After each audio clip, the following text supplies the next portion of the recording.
رب اشرح لي صدري ويسر لي امري واحلل عقدة من لساني يفقهوا قولي رب اعوذ بك من همزات الشياطين واعوذ بك رب ان يحضرون سبحانك لا علم لنا الا ما علمتنا انك انت العليم الحكيم.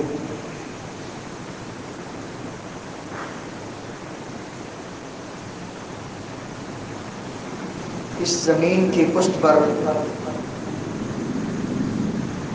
انبیاء علیہ السلام کے بعد سب سے بلند و بالا اور افضل ترین ہستیاں امام الانبیاء علیہ السلام کے صحابہ کرام ہیں رضوان اللہ علیہم اجمعین.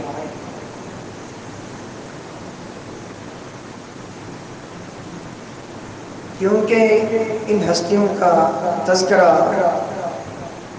اللہ تعالیٰ نے اپنے مقدس کلام میں بار بار کیا ہے اور ان کی فضیلتیں اللہ تعالیٰ نے اپنے مقدس کلام میں بیان فرمائی ہیں. اور یہ وہ برگزیدہ ہستیاں ہیں جن کے فضائل و مناقب تورات و انجیل میں بھی بیان ہوئے اور امام الانبیاء علیہ السلام کی احادیث مبارکہ میں بھی ان کی فضیلتیں بیان کی گئی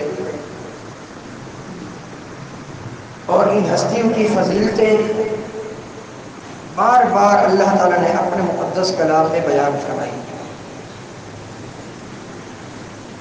اللہ تعالیٰ کا فرمان والسابقون الاولون من المهاجرين والانصار والذين اتبعوهم باحسان رضي الله عنهم ورضوا عنه. سب سے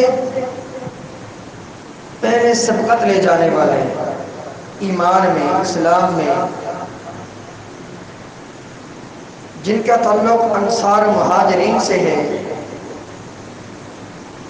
اور ان کے بعد آنے والے قیامت تک ان کے نقش قدم پر چلنے والے مسلمان ان سے اللہ تعالیٰ راضی ہو گیا اور ان کے لیے اللہ تعالیٰ نے جنت کے باغات تیار کر رکھے ہیں جن میں ہمیشہ ہمیشہ کے لیے یہ داخل ہوں گے اور یہ بہت بڑی کامیابی ہے. انہیں ہستیوں کا اللہ تعالیٰ نے اس طرح تذکرہ فرمایا وَلَكِنَّ اللَّهَ حَبَّبَ إِلَيْكُمُ الْإِيمَانَ وَزَيَّنَهُ فِي قُلُوبِكُمْ. اے میرے نبی کے صحابہ کی جماعت رضی اللہ عنہم اجمعین، اللہ تعالیٰ نے تمہارے لیے ایمان کو پسند کر لیا اور اس ایمان کو تمہارے دلوں میں مزین فرما دیا. کہیں فرمایا لقد رضی اللہ عن المؤمنین اذ یبایعونک تحت الشجرہ. اللہ تعالیٰ ان صحابہ کرام رضی اللہ عنہم اجمعین سے راضی ہو گیا جو سن 6 ہجری صلح حدیبیہ کے موقع پر اے میرے پیارے پیغمبر صلی اللہ علیہ وسلم آپ کے ہاتھ پر بیعت کر رہے تھے. اللہ تعالیٰ ان سے راضی ہو گیا. اسی طرح اللہ تعالیٰ نے فرمایا محمد رسول اللہ صلی اللہ علیہ وسلم والذین معہ اشداء علی الکفار رحماء بینہم. محمد اللہ کے رسول صلی اللہ علیہ وسلم اور ان کے ساتھ ایمان لانے والے یعنی محمد رسول اللہ اور اہل ایمان صحابہ کرام رضوان اللہ علیہم اجمعین اشداء علی الکفار یہ کفار پر سخت ہیں رحماء بینہم آپس میں یہ رحم دل ہیں تراہم رکعا سجدا یبتغون فضلا من اللہ ورضوانا. آپ ان میں سے کسی کو قیام کی حالت میں دیکھیں گے، کسی کو رکوع کی حالت میں دیکھیں گے، کسی کو سجدے کی حالت میں دیکھیں گے. ایسا کیوں؟ یبتغون فضلا من اللہ ورضوان، اللہ تعالیٰ کی رضا اور خوشنودی کی تلاش کے لیے کوئی سجدہ کر رہا ہے، کوئی رکوع کر رہا ہے، کوئی قیام کی حالت میں ہے،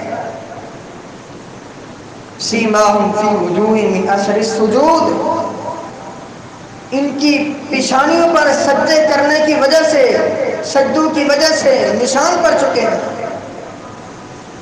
ذالک مثلہم فی التورات، یہ ان کی صفات تورات میں بھی بیان ہوئی ہیں، یہ ان کی صفات، یہ ان کی خوبیاں تورات میں بھی بیان ہوئی ہیں۔ ومثلہم فی الانجیل، اور انجیل میں بھی ان کی خوبیاں بیان کی گئی، جیسے امام الانبیاء علیہ السلام کا تذکرہ سابقہ کتابوں میں کیا گیا، آپ علیہ السلام کے اصحاب کا تذکرہ بھی سابقہ کتابوں میں کیا گیا۔ اس سے آپ اندازہ لگائیں کہ کس قدر یہ برگزیدہ ہستیاں ہیں، قرآن بھرا پڑا ہے ان کے فضائل و مناقب سے۔ اللہ اکبر، ان کی سچائی کو اللہ تعالیٰ سات آسمانوں کے اوپر سے واضح فرماتا ہے۔ سیدنا زید بن ارقم رضی اللہ تعالیٰ عنہ نے عبداللہ بن ابی رئیس المنافقین سے گستاخانہ چند جملے سنے۔ امام الانبیاء علیہ السلام کی اس نے گستاخی کی ایک سفر کے موقع پر۔ اس نے دو جملے کہے جو انتہائی گستاخی پر مبنی ہیں، اور اپنے انصار کے لوگوں سے کہے۔ پہلی بات یہ کہی نعوذ باللہ کہ اگر ہم یہاں سے مدینہ جائیں گے ہم عزت والے ذلیلوں کو مدینہ سے نکال دیں گے۔ اس نے مہاجرین کو ذلیل کہا، نعوذ باللہ۔ اور دوسرا جملہ اس نے کہا انصار کو مخاطب کرتے ہوئے کہ تم مہاجرین پر خرچ کرنا ترک کر دو، یہ خود بخود ہی محمد سے الگ ہو جائیں گے صلی اللہ علیہ وسلم۔ یہ دو جملے صحابی جو ابھی بچپنے کی عمر میں تھے ان سے برداشت نہ ہوئے۔ اس صحابی رسول نے آ کر اللہ کے رسول صلی اللہ علیہ وسلم سے یہ بات کہی کہ اس رئیس المنافقین نے یہ گستاخی پر مبنی دو جملے کہے۔ اس کو بلایا گیا عبداللہ بن ابی منافق کو کہ تم نے یہ بات کہی ہے؟ اس نے جھوٹی قسم کھا لی، کہا کہ میں نے یہ بات نہیں کہی۔ اللہ اکبر، قربان جاؤں۔ زید بن ارقم رضی اللہ تعالیٰ عنہ کے چچا نے ان کو بہت ڈانٹا کہ تم نے کیا مدینہ میں فتنہ برپا کر دیے ہیں، اب دیکھو اللہ کے رسول صلی اللہ علیہ وسلم کے سامنے تمہارا جھوٹا ہونا ثابت ہوا، وہ قسمیں کھا کر سچے قرار پائے۔ لیکن قربان جب اللہ تعالیٰ خاموش نہ رہا، اللہ تعالیٰ نے اس صحابی کو بڑا صدمہ ہوا، بڑی تکلیف ہوئی جب ان کو ان کے چچا نے ڈانٹا زید بن ارقم رضی اللہ تعالیٰ، لیکن اللہ تعالیٰ خاموش نہ رہا۔ اللہ تعالیٰ نے ساتوں آسمانوں کے اوپر سے سورۃ المنافقون نازل فرما کر اس عبداللہ بن ابی منافق کی گستاخی پر مبنی باتوں کو واضح کیا اور کہا کہ آپ کا یہ ساتھی سچا ہے، یہ عبداللہ بن ابی رئیس المنافقین یہ جھوٹا ہے۔ اس سے آپ اندازہ لگا کہ کس قدر اللہ تعالیٰ کو ان ہستیوں سے پیار ہے۔ جب آسمان کی چھت کے نیچے امام الانبیاء علیہ السلام کے چھوٹی عمر کے صحابی کو جھوٹا قرار دیا جانے لگا، اللہ تعالیٰ نے ساتوں آسمانوں کے اوپر سے اس صحابی کی صداقت اور سچائی کو واضح کیا۔ امام الانبیاء علیہ السلام نے اس صحابی کو بلایا زید بن ارقم رضی اللہ عنہ، کہا انزل اللہ تصدیق کا، اللہ تعالیٰ نے آپ کی سچائی کو نازل فرما دیا ہے اور ان کے جھوٹ کو اللہ تعالیٰ نے واضح کر دیا۔ اللہ اکبر، یہ ہے برگزیدہ ہستیاں۔ ان منافقین نے صحابہ کرام رضوان اللہ علیہم اجمعین کے متعلق ایک جملہ کہا جو گستاخی پر مبنی تھا۔ جب ان سے کہا گیا ایسے ایمان لاؤ جیسے امام الانبیاء علیہ السلام کے صحابہ ایمان لے کر رہے ہیں، منافقین نے کیا کہا؟ انؤمن کما آمن السفہاء، ہم ایسے ایمان لیں جیسے نعوذ باللہ یہ بے وقوف ایمان لے کر رہے ہیں۔ ان منافقوں نے صحابہ کرام رضوان اللہ علیہم اجمعین کو بے وقوف کہا، اللہ تعالیٰ نے فوری جواب دیا، الا خبردار، اے میرے نبی کے صحابہ کی گستاخیاں کرنے والوں سن لو، خبردار، انہم هم السفہاء، یہی بے وقوف ہے، یہ کہنے والے جنہوں نے میرے نبی کے صحابہ کو بے وقوف کہا ہے یہ خود بے وقوف ہیں، لیکن ان کو شعور نہیں ہے، یہ جانتے نہ۔ تو میرے محترم بزرگوں ساتھیوں، ان برگزیدہ ہستیوں کی سیرت ہمیں پڑھنی چاہیے، ان کی سیرتوں کا مطالعہ کر کے انہی کے مطابق اپنی زندگی گزارنی چاہیے۔ قرآن پاک میں اللہ تعالیٰ نے بار بار ان ہستیوں کا تذکرہ فرمایا۔ قربان جاؤ، اللہ تعالیٰ کو پتہ تھا کہ مستقبل میں کچھ بدبخت آئیں گے جو ان برگزیدہ ہستیوں پر زبانیں دراز کریں گے، پہلے سے اللہ تعالیٰ نے یہ بات بیان فرما دی۔ ایک وقت آیا صدیقہ کے نام طاہرہ مطہرہ سیدہ ام المؤمنین عائشہ رضی اللہ تعالیٰ عنہ پر انہی منافقین نے تہمت لگائی۔ اللہ اکبر، تہمت سیدنا عیسیٰ علیہ السلام کی والدہ پر بھی لگائی گئی، یہ ذہن میں رہے۔ عیسیٰ علیہ السلام کی والدہ مریم علیہ السلام پر بھی ان کے زمانے کے لوگوں نے تہمت لگائی اور کہنے لگے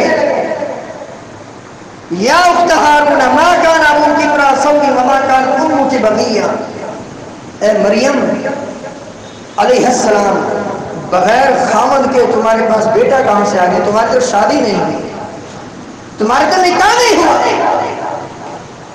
یہ کس طرح ہو گیا؟ اللہ تعالیٰ نے عیسیٰ علیہ السلام کی والدہ مریم علیہ السلام کی برات کا انداز جو اپنایا وہ سب جانتے ہیں۔ عیسیٰ علیہ السلام دودھ پیتے بچے تھے، اس بچے سے اللہ تعالیٰ نے کلام کروایا اور کہنے لگے انی عبد اللہ، میں اللہ کا بندہ ہوں۔ عیسیٰ علیہ السلام خود بچپنے کی حالت میں اپنی والدہ علیہ السلام کی پاکیزگی کو واضح کروایا کہ میری والدہ پاکیزہ ہے، انی عبد اللہ، میں اللہ کا بندہ ہوں، آتانی الکتاب، مجھے میرے رب نے کتاب دی ہے، وجعلنی نبیّا، اور مجھے میرے رب نے نبی بنا، اور نبی کا خاندان پاک ہوتا ہے، نبی کا خاندان پاک ہوتا ہے، وہ اس طرح کی چیزیں سوچ نہیں سکتا نبی کا خاندان۔ اسی لیے تمام کے تمام علماء کا اور محدثین کا اس بات پر اتفاق ہے کہ انبیاء علیہ السلام جتنے بھی تھے 1,24,000 سے کم پیغمبر، سب کے خاندانوں میں کوئی ایک بھی خاتون ایسا نہیں تھی جو بدکار ہو۔ لوط علیہ السلام کی اہلیہ بھلے کیوں نہ ہو، نوح علیہ السلام کی اہلیہ بھلے کیوں نہ ہو، ہاں ایمان نہیں لائیں لیکن بدکاری کے قریب نہیں گئے، وہ الگ بات ہے، ان کا ایمان نہ لانا یہ کفر میں قرآن میں موجود ہے، لیکن بدکاری کے قریب نہیں گئے۔ تو بہرحال عیسیٰ علیہ السلام کو اللہ تعالیٰ نے کلام کروایا اور سیدہ مریم علیہ السلام کی برات کو واضح فرمایا، لیکن جب باری آئی امام الانبیاء علیہ السلام کے گھرانے کی، حالانکہ امام الانبیاء علیہ السلام پر وحی کا زمانہ تھا، آپ امام الانبیاء ہیں، امام الرسل ہیں، اللہ تعالیٰ خواب میں بھی دکھا سکتا تھا کہ آپ کی زوجہ محترمہ سیدہ ام المؤمنین طاہرہ مطہرہ عائشہ رضی اللہ عنہ پاک اور منزہ ہیں، لیکن نہیں، حدیث کے ذریعے بھی نہیں۔ یہاں اللہ تعالیٰ خود قرآن پاک کی آیات نازل فرما کر قیامت تک آنے والے صحابہ کے گستاخوں کی زبانیں بند کر رہا ہے، اور اللہ تعالیٰ نے فرمایا ان الذین جاءوا بالافک عصبۃ منکم لا تحسبوا شرا لکم بل هو خیر لکم۔ 10-12 آیات نازل فرمائی، یہ انداز چینج ہو گیا، وہاں عیسیٰ علیہ السلام سے کلام کروایا اللہ تعالیٰ نے، وہ انداز اور تھا، یہاں خود اللہ تعالیٰ فرما رہا ہے، اللہ تعالیٰ نے خود کلام کیا، خود اللہ تعالیٰ نے اپنی مقدس کتاب میں آیات نازل فرمائی، اور قیامت تک آنے والے تمام کے تمام ان لوگوں کے منہ پر تباچہ ہے جو طاہرہ مطہرہ عائشہ رضی اللہ تعالیٰ عنہ کی طرف میلی آگ اٹھاتے ہیں۔ اللہ اکبر۔ امام ابن کثیر رحمہ اللہ فرماتے ہیں ان آیات کے نازل ہونے کے بعد اگر کوئی بندہ عائشہ رضی اللہ تعالیٰ عنہ کو گالی دے تو وہ دائرہ اسلام سے خارج ہے۔ کیوں؟ اس لیے کہ وہ قرآن کے انکار کر رہا ہے۔ اللہ تعالیٰ نے قرآن پاک میں عائشہ رضی اللہ تعالیٰ عنہ کی فضیلت بیان فرمائی، ان کی منقبت بیان فرمائی، ان کے مناقب بیان فرمائی، ان کے فضائل بیان فرمائی، ان کی برات کو واضح کیا۔ ان آیات کے نازل ہونے کے بعد اگر کوئی بندہ عائشہ رضی اللہ تعالیٰ عنہ کی طرف میلیاں اٹھا کے دیکھے گا، ان کو گالی دے گا، ان پر تبرہ کرے گا، تو وہ بندہ دائرہ اسلام سے خارج ہے۔ کیوں؟ اس لیے کہ وہ قرآن کا منکر ہے۔ انہی ہستیوں میں ایک ہستی سیدنا عثمان غنی رضی اللہ تعالیٰ عنہ، جن کی 18 ذی الحج 35 ہجری شہادت ہوئی مظلومانہ طریقے سے، 40 دن تک ان کا پانی بند کیا گیا، اور عثمان رضی اللہ تعالیٰ عنہ وہ ہستی ہیں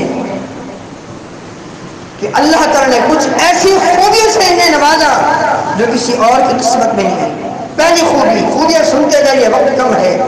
پہلی خوبی یہ ہے کہ یہ کے بعد دیگرے عثمان رضی اللہ تعالیٰ عنہ کے نکاح میں عائشہ امام الانبیاء علیہ السلام کی 2 بیٹیاں ہیں، رقیہ رضی اللہ تعالیٰ عنہ جب یہ فوت ہو گئی، ام کلثوم رضی اللہ تعالیٰ عنہ، پہلے امام الانبیاء علیہ السلام نے عثمان غنی رضی اللہ تعالیٰ عنہ کا نکاح اپنی بیٹی رقیہ رضی اللہ تعالیٰ عنہ سے کیا۔ جب یہ فوت ہوئی، ان کے بعد ام کلثوم رضی اللہ تعالیٰ عنہ سے ان کا نکاح فرما دیا، اور جب یہ فوت ہوئی عثمان غنی رضی اللہ تعالیٰ عنہ سے نبی علیہ السلام نے فرمایا عثمان اگر میری تیسری بیٹی ہوتی وہ بھی میں تمہارے نکاح میں دیتا۔ اس لیے ان کو ذوالنورین کہتے ہیں۔ یہ پہلی فضیلت جو صرف اور صرف عثمان غنی رضی اللہ تعالیٰ عنہ کی قسمت میں ہے۔ دوسری خوبی جو صرف انہی کی قسمت میں ہے وہ یہ ہے کہ بیعت رضوان جو سن 6 ہجری میں رونما ہوئی، جس کی برکت سے 1400 صحابہ کرام رضی اللہ عنہ اجمعین کو اللہ تعالیٰ نے خوشخبری سنائی، اپنی رضامندی کی، اپنی رضامندی کا سرٹیفکیٹ دیا، اس کا سارا کریڈٹ سیدنا عثمان بن عفان رضی اللہ عنہ کے سر پہ جاتا ہے۔ وہ اس طرح کہ عثمان غنی رضی اللہ عنہ کو بھیجا گیا بیت اللہ کی طرف، جائزہ لے کر آئے، حالات کا جائزہ لے کر آئے، اور مکہ کے مشرکوں کا تسلط تھا بیت اللہ پر، ان سے جا کر اجازت لے کر آئے ہم عمرہ کرنے آئے، ہمیں عمرہ کرنے دیا جائے۔ ادھر سے مشہور کر دیا کہ عثمان غنی رضی اللہ عنہ کو شہید کر دیا گیا۔ بعد میں پتہ چلا کہ یہ جھوٹی خبر ہے۔ جب یہ خبر مشہور ہوئی، امام الانبیاء علیہ السلام نے صحابہ کرام سے بیعت کی، موت پر بیعت کی۔ ہم سب یہاں اپنی جانوں کی بازیاں لگا کر جائیں گے، عثمان رضی اللہ عنہ کو بدلہ لے کر جائیں گے، بھلے ہم سب کو اللہ کے راستے میں شہید ہونا پڑے، قربان ہے۔ اس موقع پر امام الانبیاء علیہ السلام نے 1400 صحابہ سے بیعت لی، اور اللہ تعالیٰ نے فرمایا لقد رضی اللہ عن المؤمنین اذ یبایعونک تحت الشجرہ، اللہ تعالیٰ راضی ہو گیا ان اہل ایمان سے، ان مومنین سے جو آپ کے ہاتھ پر درخت کے نیچے بیعت کر رہے تھے، قربان جاؤں جس درخت کے پاس امام الانبیاء علیہ السلام موجود تھے، اس درخت کا بھی اللہ تعالیٰ نے قرآن پاک میں تذکرہ کیا۔ اللہ اکبر کبیرہ۔ نیک لوگوں کے ساتھ جو بھی ہوگا اس کا تذکرہ نیک کے ساتھ ہوگا۔ اصحاب الکہف نیک تھے، کتا ایک بدترین جانور ہے، لیکن اصحاب الکہف کے کتے کا تذکرہ بھی اللہ تعالیٰ نے قرآن پاک میں ان کے ساتھ کیا، کیونکہ یہ نیک لوگ ہیں۔ یہاں امام الانبیاء علیہ السلام خود یہ برگزیدہ ہستیاں موجود ہیں، ان کے تذکرے کے ساتھ اللہ تعالیٰ نے درخت کا بھی تذکرہ فرمایا، اور فرمایا فَعَلِمَ مَا فِي قُلُوبِهِمْ، اللہ تعالیٰ ان کے دلوں کو جانتا ہے کہ ان کے دلوں میں ایمان ہے، شہادت کی طلب ہے، شوق ہے، تبھی تو یہ آپ کے ہاتھ پر بیعت کر رہے ہیں۔ میرے محترم بزرگوں ساتھیوں، جب بعد میں عثمان رضی اللہ تعالیٰ عنہ آئے، معاملہ پھر یہ طے ہوا کہ آپ آئندہ سال آ کر عمرہ کریں۔ امام الانبیاء علیہ السلام نے 4 عمرے کیے، چاروں کے 4 عمرے ذی القعدہ میں کیے۔ ایک عمرہ یہی جس کی قضا آئندہ سال دینی پڑی، یہ بھی ذی القعدہ کا مہینہ۔ پھر آئندہ سال جو عمرہ کی قضا دی وہ بھی ذی القعدہ میں دی۔ ایک اور عمرہ کیا جی عیرانہ مقام سے، وہ بھی ذی القعدہ میں۔ حج کے ساتھ ایک عمرہ کیا، وہ بھی ذی القعدہ میں۔ کیوں؟ اس لیے کہ دور جاہلیت کے لوگ ذی القعدہ میں حج کا عمرہ کرنے کو گناہ سمجھتے تھے، ذی القعدہ میں عمرہ کرنے کے گناہ سمجھتے تھے۔ اس لیے امام الانبیاء علیہ السلام نے 4 عمرے ذی القعدہ میں کیے تاکہ ان کی رسم کو ختم کیا جائے۔ گویا کہ اشارہ ہے اس بات کی طرف ذی القعدہ میں بھی عمرہ ہو سکتا ہے، اس میں کوئی گناہ والی بات نہیں۔ اللہ اکبر۔ ایک اور ان کی منقبت اور فضیلت یہ ہے، امام الانبیاء علیہ السلام نے اسی ہستی کو یہ کہا تھا، اے عثمان رضی اللہ تعالیٰ عنہ، آج کے بعد اگر تم عمل کرنا چھوڑ دو، یہ عمل کرنا چھوڑنا ترک کرنا تمہارے ایمان کے لیے نقصان دہ ثابت نہیں ہوگا۔ یہ منقبت بھی نہیں کی نسبت نہیں۔ ایک اور فضیلت ان کی، عثمان رضی اللہ تعالیٰ عنہ کو نبی علیہ السلام نے کہا ہے، اے عثمان اللہ تعالیٰ نے تمہیں بھی شہادت دینی ہے۔ حدیث کچھ اس طرح ہے، صحیح بخاری، صحیح مسلم، دوسری حدیث کی کتابوں میں 3 ہستیاں امام الانبیاء علیہ السلام کے پاس یہ کے بعد دیگر ملاقات کرنے آئی۔ ابو بکر صدیق رضی اللہ تعالیٰ عنہ آئے، پھر عمر بن خطاب رضی اللہ تعالیٰ عنہ آئے، پھر عثمان غنی رضی اللہ تعالیٰ عنہ آئے۔ باہر دروازے پر آپ ایک باغ میں تھے، یہ ملاقات کرنے اندر آئے باغ میں۔ امام الانبیاء علیہ السلام نے مقرر کیا ہوا تھا سیدنا ابو موسیٰ الاشعری رضی اللہ تعالیٰ عنہ کو، وہ دروازے پر بیٹھے، جو بھی ہے اس کو بولے اجازت لے کر آئے۔ آپ علیہ السلام اجازت دے دیں گے، جنت کی بشارت دے دیں گے۔ ابو بکر صدیق رضی اللہ عنہ کو جنت کی بشارت دی، عمر بن خطاب رضی اللہ عنہ کو جنت کی بشارت دی، عثمان رضی اللہ عنہ کی جب باری آئی کہ ان کو بھی جنت کی بشارت دے دو، لیکن بلوائیوں کی آزمائش کے بعد ان کی حکومت ختم کرنے کے لیے لوگ آئیں گے، چڑھائی ہوگی، باغی آئیں گے، بغاوت کریں گے، لیکن انہوں نے ثابت قدم رکھنا ہے۔ اللہ تعالیٰ نے ان کو صبر دینا ہے، ثابت قدمی دینی ہے، ان کو شہادت دینی ہے، ان کو بھی جنت کی بشارت ہے۔ آخری بات کر کے بات ختم کرتا ہوں، باتیں تو بہت ساری ہیں ان کی فضیلت میں، سنتے جائیں۔ ان کا یوم شہادت جمعہ کا دن ہے، جمعہ کا دن 18 ذی الحج 35 ہجری، بہت بڑی تعداد میں ان کے دور میں لوگ مسلمان ہوئے، بہت بڑا علاقہ ان کا دور میں فتح ہوا، حکومتیں مستحکم ہوئی، عدالتی نظام قائم ہوا، فوجیوں کا اور پولیس کا نظام انہی کے دور میں یہ ساری چیزیں وقوع پذیر ہوئی۔ معاویہ رضی اللہ تعالیٰ عنہ نے انہی کے دور میں بحری بیڑا بنایا، اور بھی بہت سارے انہوں نے دین کے کام سر انجام دیے، قرآن کو جمع کیا، قرآن کو ایک ہی لغت پر، لغت قریش پر جمع کیا، پھر پھیلایا۔ یہ ان کی قرآن کے ساتھ ان کا ایک لگاؤ ہے، دلچسپی ہے۔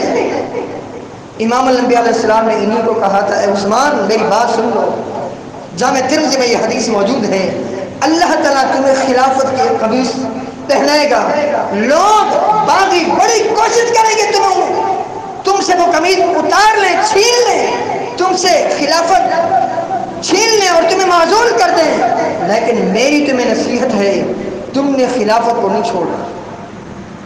اسی نصیحت پر عمل کی، ایک حدیث پر عمل کرتے ہوئے اپنی جان کی بازی لگا دی، متبع سنت قرار پائے۔ جمعہ کا دن ہے، یہ ایت تلاوت فرما رہے، 40 دن سے اللہ اکبر ان کا پانی بند کیا گیا۔ صحابہ کرام کی اکثریت حج کے لیے مدینہ میں چلی گئی، وہ ذی القعدہ کے مہینے میں چلے گئے تھے حج کے لیے۔ مدینہ تقریباً صحابہ کرام سے خالی تھا، چند صحابہ کرام تھے جو ان بلوائیوں اور ان بدماشوں، ان باغی کا مقابلہ کرنے کے لیے بہت کم تھے۔ اللہ تعالیٰ کا کرنا یہ ہوا، جمعہ کے دن یہ ایت تلاوت فرما رہے ہیں، اللہ اکبر، فَسَيَكْفِيكَهُمُ اللَّهُ، ان قریب اللہ تعالیٰ آپ کے مخالفین کے مقابل میں کافی ہو جائے گا۔ یہی ایت تلاوت کر رہے تھے، قرآن موجود ہے، مصحف موجود ہے، پڑھ رہے ہیں، پڑھتے پڑھتے دنیا سے چلے گئے۔ تھوڑی دیر پہلے اللہ تعالیٰ نے خواب دکھایا، اپنے اس برگزیدہ بندے کو کہ میں امام الانبیاء علیہ السلام کے ساتھ جا کر روزہ افطار کروں گا جنت میں، کیونکہ روزے سے تھے، روزے کی حالت میں قرآن پڑھتے ہوئے امام الانبیاء علیہ السلام کی نصیحت پر عمل کرتے ہوئے دنیا سے گئے، اللہ تعالیٰ نے شہادت کے رتبہ سے نوازا۔ ان کی شہادت کی گواہی خود امام الانبیاء علیہ السلام نے اپنی زندگی میں دی تھی۔ اللہ تعالیٰ سے دعا ہے اللہ تعالیٰ ان برگزیدہ ہستیوں کے نقش قدم پر ہمیں چلنے کی توفیق عطا فرمائے، ان برگزیدہ ہستیوں کی سیرت کو اپنانے کی توفیق عطا فرمائے، ان کی سیرتوں کا مطالعہ کرنے کی، اس کو پڑھنے کے، اس پر عمل کرنے کی توفیق عطا فرمائے۔